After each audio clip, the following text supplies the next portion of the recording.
আজকে মা আবার একই আপেল দিল। এইটা তো একদম খাট্টা। হুম। অনেক আপেল খাওয়া হয়েছে বাবা। এবার তুই জঙ্গলে গিয়ে একটা বড় সন্তারা নিয়ে আয়। আচ্ছা মা, এখনই আনতেছি।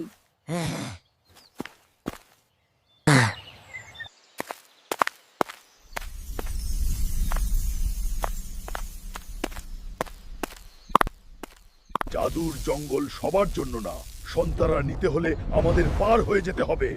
আমি আমার মায়ের জন্য এসেছি।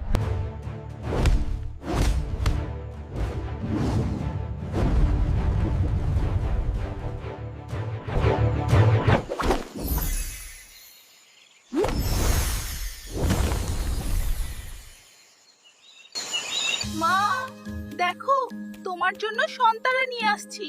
তুই তো আমার আসল বীর।